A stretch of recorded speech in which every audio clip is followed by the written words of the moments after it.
Nah, adapun materi yang akan saya sampaikan yaitu penerapan aplikasi dalam pembelajaran yang lebih menarik. Sebagaimana yang kita ketahui bersama, untuk saat ini kita sementara masih ada beberapa wilayah sekolah yang masih menerapkan pembelajaran daring. Jadi ada beberapa sekolah yang masih menerapkan pembelajaran daring. Nah, inilah sebabnya mengapa saya mengangkat mengenai penerapan aplikasi dalam pembelajaran yang lebih menarik.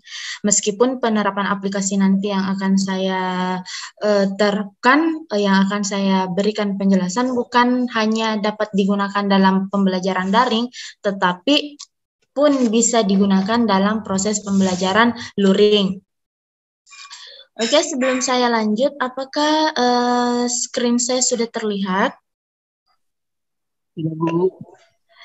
Apakah suara saya sudah terdengar? Terdengar, Bu. Iya, Ibu. Oke, jadi tema yang judul dari materi yang saya angkat ini yaitu penerapan aplikasi dalam pembelajaran yang lebih menarik. Nah, sebelum saya masuk dalam penerapannya, saya ingin terlebih dahulu menjelaskan beberapa mengenai teknologi dalam pembelajaran. Nah, dalam teknologi dalam pembelajaran, pasti dalam era seperti ini, apalagi sekarang sudah dikenal dengan era milenium, ada sulit untuk dipungkiri bahwa bagian dari kita itu harus menggunakan atau harus terlibat dengan teknologi. Nah, adapun beberapa manfaat teknologi dalam pendidikan, yang pertama yaitu menambah informasi.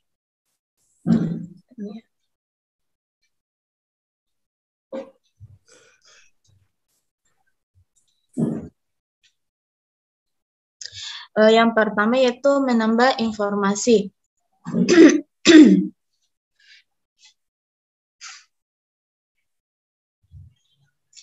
Nah, menambah informasi di sini sudah dapat dipastikan bahwa manfaat pertama penggunaan teknologi adalah sebagai sarana pendukung bagi siswa dan pendidik untuk mencari informasi yang luas selain menggunakan sumber dari buku. Jadi, kalau dulu kita masih menggunakan di eranya saya, Maya, waktu masih sekolah, SD, SMP, saya masih informasi utama saya masih menggunakan buku. Nah, beda ke sekarang itu sudah banyak sekali informasi-informasi yang dapat digunakan, media-media informasi yang dapat digunakan untuk mencari informasi mengenai seputar pembelajaran yang ada di sekolah. Ada YouTube, ada Google yang sekarang ada juga beberapa platform yang menyediakan media-media untuk mempermudah kita dalam proses pembelajaran. Yang manfaat kedua yaitu meningkatkan kemampuan belajar. Nah, hal ini terjadi karena informasi yang ada di internet itu biasanya lebih up to date, lebih upgrade, sehingga para siswa bisa dengan mudah mengakses informasi-informasi baru yang diperlukan. Tapi tentu saja perlu diingat bahwa akses informasi-informasi ini harus di bawah pengawasan orang tua dan guru. Selanjutnya, memudahkan akses belajar. Nah, proses pembelajaran dapat dipermudah dengan adanya teknologi dalam pendidikan. Misalnya saja, guru sekarang sudah tidak perlu lagi khawatir atau tidak perlu riskan mengenai materi-materi dan tugas belajar yang monoton, dalam artian guru tidak mesti lagi hanya memberikan tugas di dalam kelas, tetapi sekarang sudah ada ruang virtual untuk memberikan tugas-tugas kepada siswa atau mahasiswa. Salah satunya ada Google Class untuk yang mempermudah pengumpulan tugas siswa. Selanjutnya, biasanya yang berkaitan dengan teknologi itu informasinya materinya lebih menarik. Nah, pendidikan dapat membuat biasanya peserta didik lebih nyaman kalau menggunakan teknologi, apalagi yang menggunakan visualisasi, serta informasi yang terlihat lebih variatif dan modern. Selanjutnya itu meningkatkan minat belajar siswa. Nah, informasi dan pengetahuan yang lebih lengkap serta akses yang mudah biasanya dapat membuat siswa itu lebih berminat dan lebih berminat dalam melaksanakan pembelajaran atau lebih termotivasi untuk senantiasa mengikuti pembelajaran. Nah, penggunaan teknologi dalam pendidikan itu memang memiliki beberapa manfaat dalam proses pembelajaran. Tetapi di sisi lain pun guru atau tenaga pendidik harus tetap mengawasi peserta didik saat memanfaatkan teknologi. Karena sekarang apa sih yang tidak bisa diakses di internet? Sekarang semua sudah bisa diakses di internet. Makanya dari beberapa manfaat-manfaat ini yang paling ditekankan yaitu yang lebih dimanfaatkan itu adalah bagaimana bagaimana pendidik atau bagaimana orang tua mampu mengawasi siswa dalam pemerolehan informasi. Selanjutnya, peranan teknologi dalam dunia pendidikan. Nah, peranan teknologi dalam dunia pendidikan ini ada beberapa. Yang pertama yaitu media pembelajaran daring. Nah, sudah saya kemukakan tadi bahwa di era sekarang semua serba daring. Apalagi masih ada beberapa sekolah yang menerapkan pembelajaran daring atau pembelajaran online. Selanjutnya yang kedua yaitu pengganti buku. Jadi teknologi sekarang sudah bisa menggantikan buku. Dalam artian di sini adalah buku secara fisik yang pasti akan sulit sekali dibawa kemana-mana. Nah, sekarang sudah ada istilah e-book yang mana dalam satu kali bawa pun kita bisa membawa 10 bahkan lebih dari 10 buku yang bisa kita bawa tanpa harus merasakan beban berat. Selanjutnya, yang ketiga itu adalah media belajar kelompok. Nah, media belajar kelompok di sini, kalau dulu sebelum adanya peran teknologi dalam dunia pendidikan, media belajar kelompok itu ya hanya, misalnya kalau di eranya saya datang berkelompok ke rumah teman, kerja, tugas kelompok, atau sekalian kita selesaikan tugas kelompoknya kita di sekolah. Nah, sekarang itu sudah ada media belajar kelompok. Karena adanya kecanggihan yang disebut dengan smartphone yang dilengkapi dengan beberapa aplikasi yang dapat menghubungkan grup, misalnya grup WhatsApp, Telegram, ataupun sekarang sudah ada grup-grup diskusi yang disediakan oleh beberapa platform terkemuka di Indonesia. Nah, selanjutnya yaitu ada yang namanya metode belajar siswa secara luas. Nah, peran teknologi di sini yaitu dia contohnya adalah pencarian Google. Nah, di sini di Google siswa mampu mencari secara luas mengenai materi-materi yang ada di sekolah, materi pembelajaran yang di sekolah. Selanjutnya, peran teknologi terhadap siswa lainnya, pemerolehan informasi dari guru di mana saja. Jadi sekarang itu kita tidak mengenal lagi baik pendidik ataupun baik tenaga pendidik maupun peserta didik tidak mengenal lagi tempat di mana untuk mencari informasi atau pemerolehan informasi. Meski beda dulu itu kita atau yang hidup di era beberapa tahun lalu, era 90-an, nanti informasi kita baru mendapat informasi itu ketika di sekolah. Nah, sekarang itu meskipun siswa misalnya berhalangan hadir atau guru berhalangan hadir di sekolah, mereka tetap bisa memperoleh informasi karena adanya grup-grup tadi, adanya smartphone, adanya teknologi yang menghubungkan kita meskipun kita berada di jarak yang lumayan jauh. Selanjutnya yaitu memudahkan dalam memecahkan masalah dalam proses pembelajaran. Nah, lebih ringkasnya ini dalam pembelajaran materi yang tertera di beberapa platform itu adalah proses untuk pemecahan masalah yang ada di dalam kelas. Misalnya ada materi atau ada pembelajaran yang kurang kita pahami di dalam kelas. Nah, kita sebagai siswa yang kritis, kita hendaknya menggunakan platform tadi untuk mencari informasi berkaitan dengan masalah yang kita dapatkan di dalam kelas. Selanjutnya, tentu ada beberapa hal yang memiliki dampak positif dan dampak negatifnya. Begitupun pemanfaatan teknologi dalam dunia pendidikan. Ada hal positif dan ada hal negatifnya. Yang pertama itu hal positif dari pemanfaatan teknologi dalam dunia pendidikan. Yang pertama itu pemerolehan informasi yang lebih cepat. Yang kedua yaitu inovasi dalam pembelajaran berkembang pesat. Jadi sudah banyak sekali teknik-teknik pembelajaran yang digunakan, sudah banyak sekali media pembelajaran yang tersedia. Selanjutnya adanya kelas virtual yang memudahkan siswa dan guru melakukan proses pembelajaran dimanapun dan kapanpun. Jadi sekarang itu ada istilah yang mengatakan seperti ini, dimanapun anggap semua tempat adalah sekolah dan siapapun adalah guru. Nah, selanjutnya sistem administrasi sekolah pun lebih mudah. Jadi sistem administrasi sekolah itu lebih mudah diakses, lebih mudah gapai karena adanya pemanfaatan teknologi. Kalau biasanya itu berkas-berkas sekolah atau administrasi sekolah mulai dari persuratan sampai pada administrasi yang ada di dalam kelas, absensi misalnya, kita masih tenteng kemana-mana. Kalau sekarang itu semua serba mudah karena adanya teknologi. Selanjutnya yaitu dampak negatif yang ada dalam teknologi di dunia pendidikan, yaitu mempermudah terjadinya pelanggaran haki.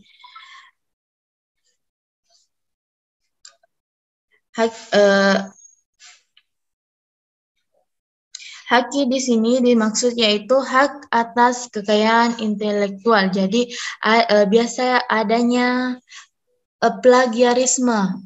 Jadi di sini itu dah hal atau dampak negatif dari pemanfaatan teknologi. Ada orang yang selalu memplagiasi karya-karya intelektual dari seseorang. Selanjutnya yaitu dampak pemanfaatan teknologi dalam dunia pendidikan, yaitu membuat anak memiliki sifat short of attention atau sulit berkonsentrasi. Biasanya anak lebih cenderung berpikir pendek dan susah berkonsentrasi dalam waktu yang ditentukan. Jadi itu salah satu dampak negatif yang saat ini sudah sangat banyak terlihat di dalam dunia pendidikan, terkhususnya untuk peserta didik. Banyak peserta didik yang kurang fokus ketika guru menjelaskan atau guru sedang melakukan proses pembelajaran daring, sehingga terjadinya tumpang tindih pertanyaan lagi yang berulang di dalam kelas virtual. Selanjutnya yaitu pecandu keberadaan dunia maya. Nah, tidak bisa dipungkiri bahwa sekarang sudah ada yang namanya era milenial atau Gen Z. Nah, itulah para penghuni-penghuni dunia maya. Jadi ada beberapa golongan yang kecanduan berat terhadap dunia maya secara berlebihan.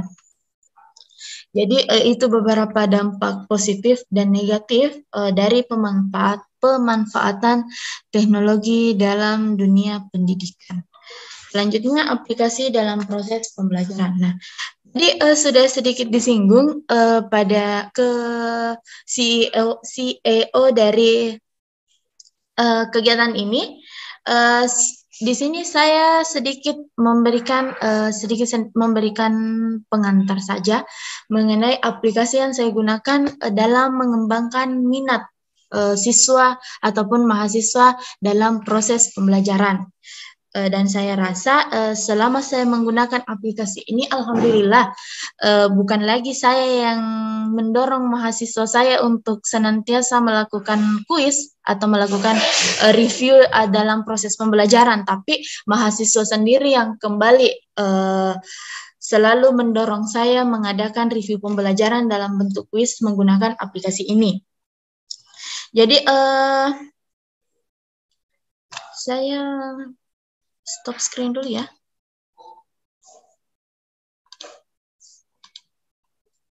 Oke, sebelum saya masuk ke dalam proses pengaplikasian aplikasi ini, terlebih dahulu di sini saya ingin mengarahkan dari teman-teman atau dari ibu-ibu, bapak-bapak yang hadir di forum ini untuk menyediakan bagi yang login menggunakan laptop, ada yang login menggunakan laptop atau komputer. Oke, jadi di sini kita interaktif saja ya, soalnya kita ingin ada, oke. Jadi yang login menggunakan laptop ada Ibu. Oke, yang login menggunakan laptop, saya harap saya mau HP-nya ada di sampingnya ya. Ada juga. Karena penggunaan aplikasi ini menggunakan untuk user teacher-nya lebih baik menggunakan laptop karena nanti untuk user student-nya itu dia menggunakan HP untuk bisa login. Mungkin se-Indonesia bisa di mute dulu ya, yang saya ingin menjelaskan beberapa. Oke.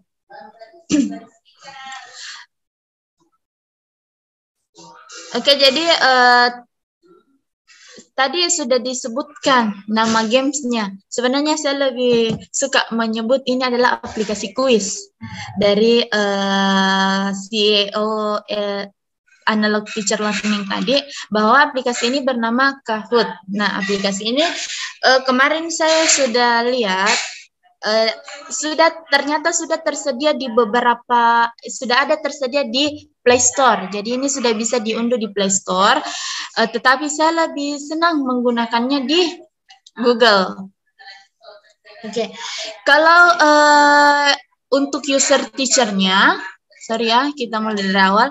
User teacher-nya itu ibu-ibu, bapak-bapak bisa login menggunakan kahoot.com. Ini ya, kahoot.com. Untuk user teacher-nya. Nah, kita kalau ada yang kurang dipahami dalam proses saya menjelaskan, bisa langsung disanggah ya.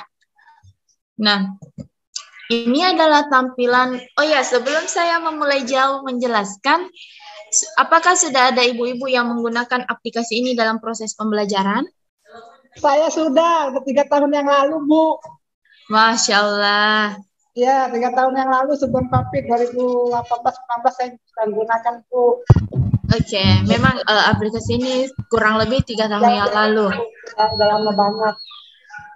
Tapi selain Ibu Ros ya namanya? Selain Ibu ini, apakah ada yang sudah menggunakan sebelumnya? Atau masih baru mendengarkan nama ini, atau masih baru? Iya, baru mendengar. Oke, jadi saya jelaskan sedikit. Saya sangat dari sekian aplikasi pembelajaran learning, saya sangat tertarik dengan aplikasi ini. Mengapa? Karena ini selain menguji kecerdasan siswa, menguji motorik siswa atau mahasiswa, ini juga menguji tingkat konsentrasi siswa. Oke, setelah muncul seperti ini, tadi kan kita sudah ketik untuk ketika kita ingin login selaku teacher, kita ketiknya itu kahoot.com. Nah, kita bisa login. Kita login.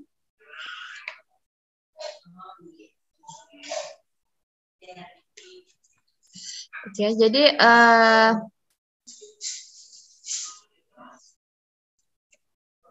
Jadi untuk penggunaan aplikasi ini berbeda dengan aplikasi-aplikasi lain. Aplikasi ini tuh harus jaringan yang sangat-sangat stabil. Jadi kalau jaringan yang kurang stabil mungkin akan ada sedikit kendala. Oke, jadi di sini karena saya sebelumnya sudah login, jadi akun saya sudah terdaftar. Nah, tapi kalau ibu-ibu masih ada ibu-ibu yang belum login, kalian ibu-ibu atau bapak-bapak itu bisa login menggunakan Google.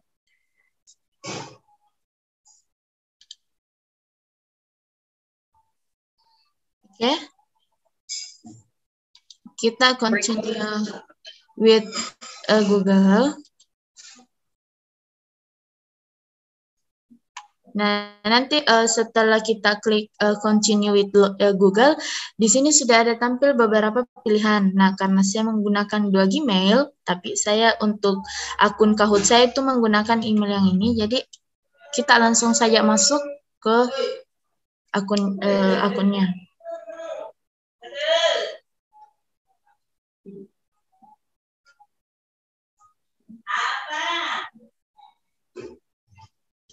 Ikan apa bawa deh?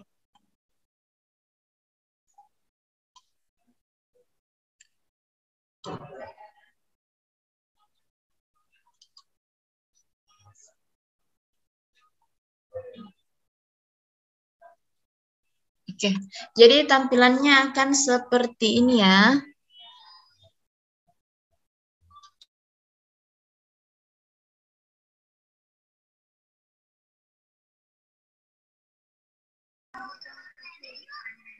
Oke, kalau tampilannya seperti ini nih sudah masuk di menu home dari aplikasi ini.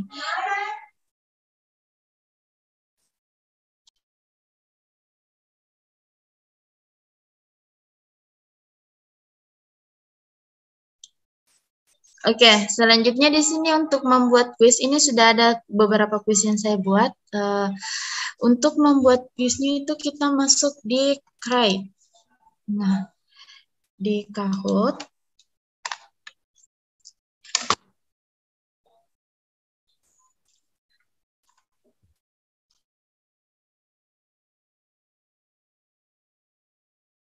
Masuk di sini. Nah, di sini ada beberapa template yang tersedia, tapi kita create saja dulu. Nanti kita memilih template-nya di dalam. Nah, ini adalah proses penginputan soalnya. Oke, ini proses penginputan soalnya ya. Nah, di sini ada dua jenis soal yang sering saya gunakan dalam proses pembelajaran saya. Saya terbiasa menggunakan multiple choice atau pilihan ganda, tapi kadang saya juga terbiasa menggunakan benar salah atau pilihan benar salah. Nah, selanjutnya kita coba satu persatu ya. Nah, ini untuk pilihan ganda dulu, untuk multiple choice, jenis soal multiple choice. Nah, jenis soal multiple choice, kita input soalnya di sini. Kita input soalnya di sini. Misalnya, kalau dalam bahasa Indonesia ya.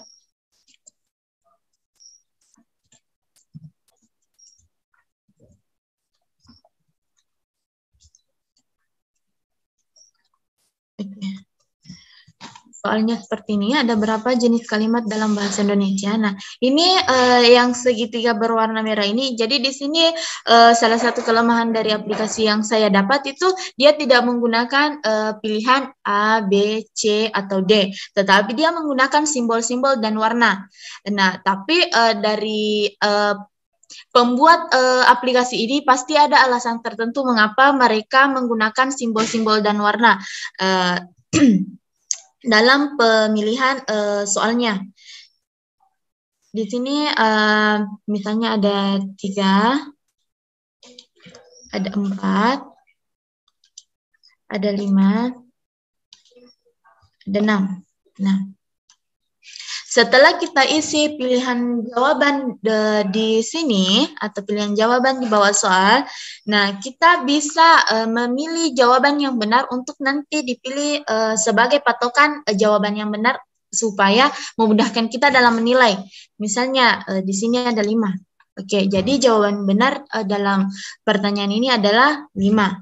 Nah, kita langsung saja untuk add question atau menambah quiz baru. Nah, di sini masih tetap sama kita gunakan ini. Oke.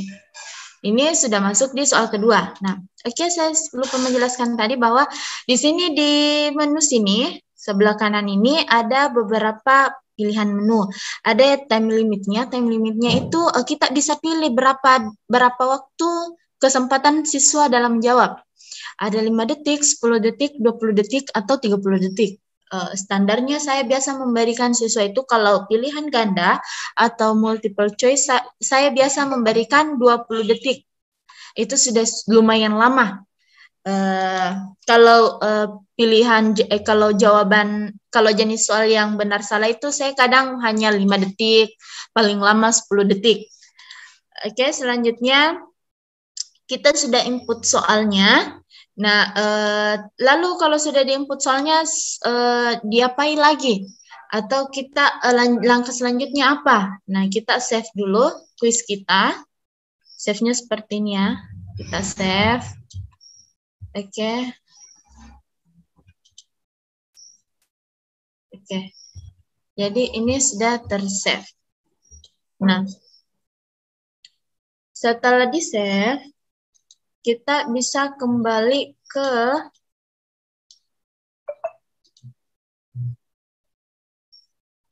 nah, ini dia soal yang sudah kita buat tadi.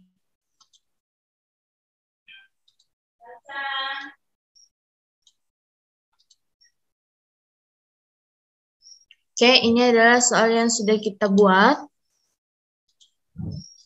Nah, lalu bagaimana cara memainkannya? Nah, cara memainkannya yaitu di sini sudah stay semua ya, HP-nya di tangan.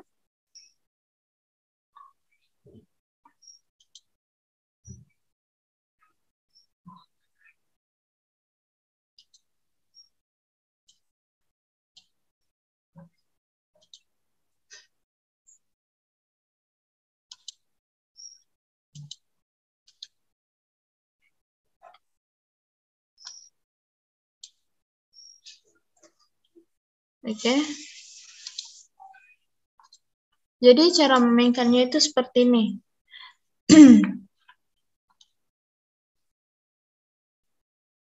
Di sini sudah ada beberapa soal yang saya buat.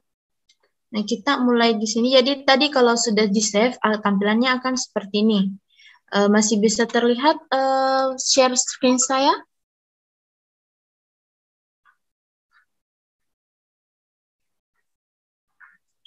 Oke. Bisa, Bu. Jadi tampilannya seperti ini ya. Oke, jadi selanjutnya kalau sudah seperti ini ada tombol play. Nah, ini ada beberapa soal yang sudah saya buat. Nah, kita sisa play saja. Kita play yang ini ya. Kita coba play ya, dan kita bermain bersama. Oke. Biasanya saya itu di sini ada 2 pilihan jenis permainannya. Ada yang menggunakan tim, ada yang bermain secara tim, dan ada yang bermain perorangan. Tapi saya biasa cenderung menggunakan yang perorangan. Nah, oke, sambil menyiapkan game ini, teman-teman mungkin bisa siapkan HP-nya. Yang login menggunakan laptop, silakan kita pergunakan juga HP-nya.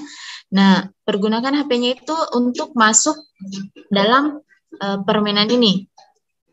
Jadi saya di sini selaku teacher-nya dan kalian sebagai pesertanya atau student-nya. Nah, silakan login menggunakan Keynote kahoot.it.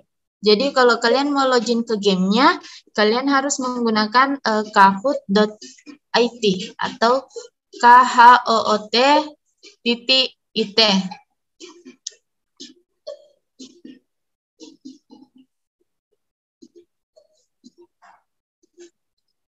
Oke, jadi di sini sudah terlihat ada beberapa peserta yang login ya.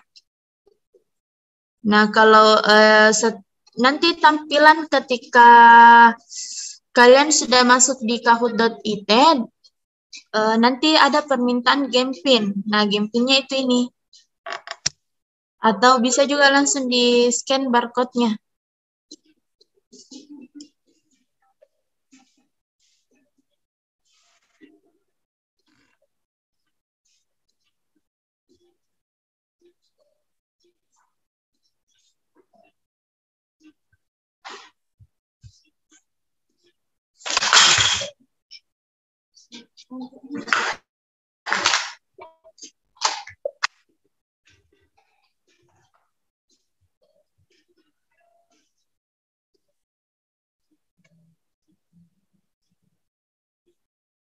Oke, jadi seperti itu ya tampilannya. Sambil kita menunggu, di sini ada beberapa peserta.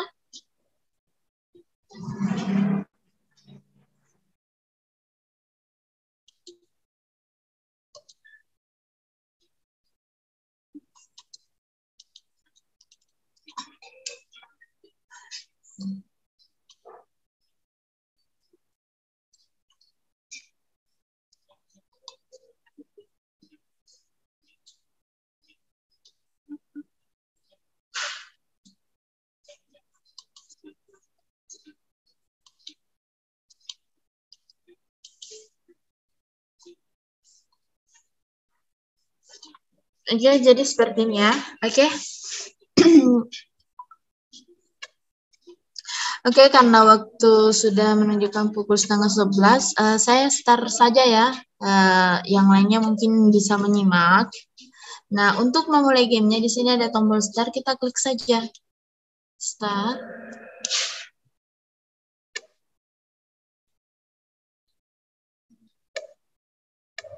Nah, ruang virtualnya itu dia seperti ini. Kita harus share dulu karena di HP-nya itu tidak terlihat soalnya. Jadi kalau ruang virtual ya kita harus share screen seperti ini. Berbeda ketika di pembelajaran luring, itu kita cukup menggunakan LCD untuk memperlihatkan soalnya. Karena di HP atau di usernya siswa atau di usernya student itu atau user peserta didik, dia tidak terlihat soalnya, melainkan hanya terlihat beberapa tombol-tombol yang menjadi pilihannya. Jadi seperti itu. Nah, setiap soal itu memiliki beberapa skor. Nah, ketika menjawab, pasti skornya sudah terlihat. Kalau jawabannya benar, skornya bertambah. Kalau jawabannya salah pun, skornya tidak berkurang. Nah, seperti ini. Skornya tetap bertambah setiap kita menjawab poin dengan benar atau menjawab soal dengan benar. Nah, yang saya suka dari aplikasi ini atau kelebihan dari aplikasi ini pun, aplikasi ini langsung meranking atau langsung mengetahui skor-skor siswa sehingga kita tidak perlu lagi pusing meranking secara manual. Jadi aplikasi ini sudah meranking secara otomatis siswa mulai dari yang memiliki nilai terendah ke tertinggi ataupun dari nilai tertinggi ke nilai terendah. Nah, dari selanjutnya karena ini berbasis kuis, jadi ranking atau pemenangnya itu hanya di ranking dari 1, 2, 3. Jadi hanya 3 tertinggi yang memiliki perankingan atau yang masuk dalam perankingan dalam kuis tersebut. Jadi itu beberapa kelebihan dari kuis ini, memudahkan guru dalam penilaian evaluasi dalam pembelajaran atau biasa disebut, saya biasa menyebutnya dengan kuis. Nah, biasanya saya gunakan kuis ini atau saya lakukan kuis ini di akhir pembelajaran ketika siswa sudah bosan atau mahasiswa sudah bosan mendengar saya menjelaskan materi. Nah, inilah tugasnya kuis untuk merefleksi supaya siswa pulang dalam kondisi tidak bosan dengan pembelajaran kita. Jadi itu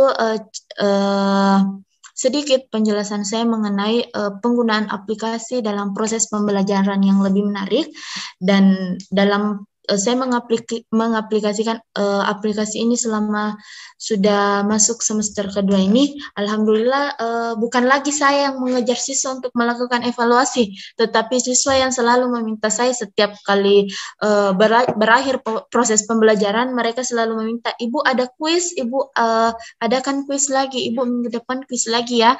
Jadi itu yang senantiasa saya inginkan kepada peserta didik, bagaimana menumbuhkan rasa motivasi mereka dalam proses pembelajaran, terlebih lagi dalam proses mereka melatih kemampuannya setelah proses pembelajaran berlangsung. Jadi seperti itu dari saya. Terima kasih. Adapun yang sudah tahu aplikasi ini, alhamdulillah ketika diaplikasikan di sekolah, dan saya berharap semoga aplikasi ini selalu memiliki upgrade lagi, karena saya rasa masih banyak keterbatasan dalam proses penginputan soalnya. Jadi seperti itu dari saya kembalikan kepada moderator. Terima kasih. Assalamualaikum warahmatullahi wabarakatuh.